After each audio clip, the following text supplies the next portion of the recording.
Hey guys, back to another YouTube video. Today it's going to be another unboxing video to that same gentleman that sold me those buck knives, also sold me another small lot of knives. And in the previous video, y'all voted for my charade knife. So let's go ahead and get this done. Move the camera over just a little bit. There we go.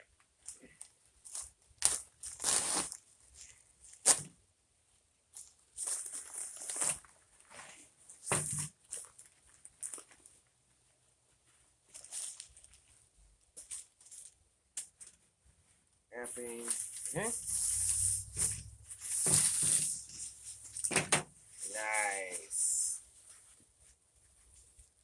Alright. First things first is the main reason I bought this lot was for this nice buck 44. Beautiful condition. That was the main reason I bought this lot. Next is this knife. It looks like a Queen's, but I can't say it is or not. Because there's no marking on it that I can see, but I'm going to try to clean it up gently so I don't rub off the etching. Next is this something 2141 Japan hunting knife. That actually looks pretty nice. I'll take the tape off and restore it and see if I like it or not. Next is this old case knife. Get the blade open. Rusted pretty bad. Ah. Can't make out the model number, but I can tell just from looking at it, it's a case Stockman. It's in severely rough shape, so that's going to require a lot of work to clean up. But I only paid $25 for everything. Next is this knife. This one looks like a K-bar. Yep, K-bar. Nice. This one I'll restore and put in my personal collection. Okay. There's that one.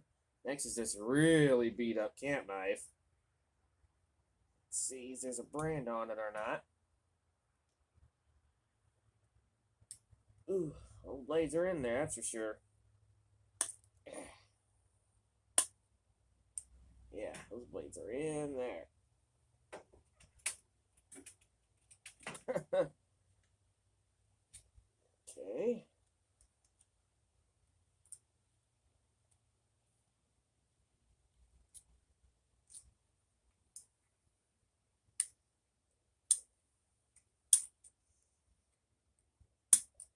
That blade ain't wanting to come out. Okay, I'm not going to try to get it open because that'll just break my knife. But here's what it looks like.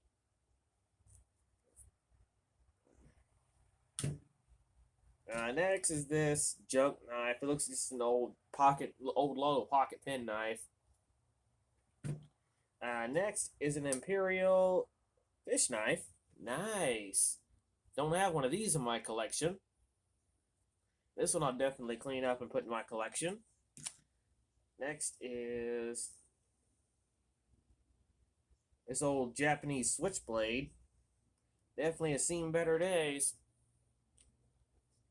But the other side of the handle's still intact, so I'll probably clean it up, do some research on it, and see what it's worth. Most likely I'll just keep it for myself. Okay, and last but not least is another main reason I bought this lot was for this beat up knife. It may look pretty beat up, but it's actually in pretty good shape. It's got a blood groove on it, and who knows, once I get it cleaned up, I'll see if I can lift a brand. The handle I'll just reuse for something else. Overall, for $25, I think I did pretty good. If I can prove that to be a Queen's, that alone's worth this lot. And the buck knife alone is worth that lot. So, like I said, overall was a good deal. Thank you very much, man. And he said that I got the last lot of knives from him. So I said I'm good to be the last one to get them all. So that's it. Next thing I'll do is show off a few updates real quick. First update is on this trench knife. I took the weaving off like I said I was going to, and just as I suspected, it was a real leather sheath underneath it.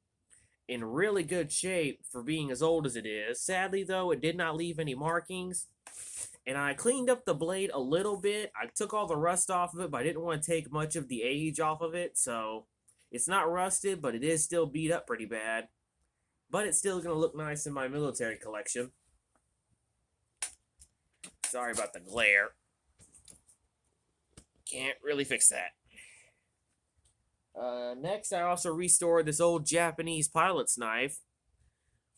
Those who may remember, this came in a lot that my buddy JR gave to me, and I completely made this whole handle from scratch and repolished and cleaned up the blade. Came out pretty good, too. Next, on that lot of Barlows I showed in the previous video, I actually kept a couple of them for myself. I kept this single-bladed one that I restored for myself. And I also kept this hawkbill one for myself as well. And then in the same lot, I also kept this knife. It's a Cutmaster. I completely restored it and turned it into a single-bladed pocket knife. So that was an awesome deal. Next thing I did is I also cleaned up those butt cases. I'm showing them all to you now. Here's the first one I cleaned up. Repolished the brass emblem and put this nice green one back in it because I did my homework. This is the correct knife that goes in this case. It's really hard to believe that I got these two items from two different places. This from a flea market, this from a guy on Facebook. And I paid $1.50 for this, sent it into Buck for $10, and they replaced the blade for free. And then I spent another $40 to get this and a couple of other sheets. Overall, it was worth it, and I'm glad to put these two back together. Next is... Oh, yeah, this is the 112 I bought. Next, I also cleaned up this case. This one I didn't repolish yet because I've been kind of busy. But still, though, it fits this 112 perfectly, and it's from the same era.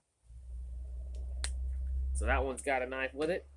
Next, I also cleaned up this Buck. What model is this again? Buck 143. Repolished the edge, cleaned up the handle, and cleaned up the sheath. As those who may remember in the video, it was dirty.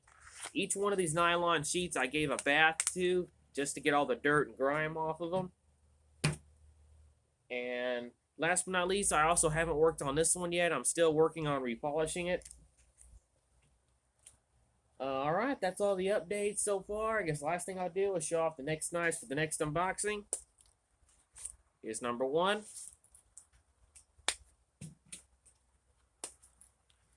Here's number 2. Here's number 3. Here's number 4. Here's number 5. And here's number 6. Vote down below which one you want me to use in the next unboxing video. And I guess I'll end it here. And as always, stay sharp.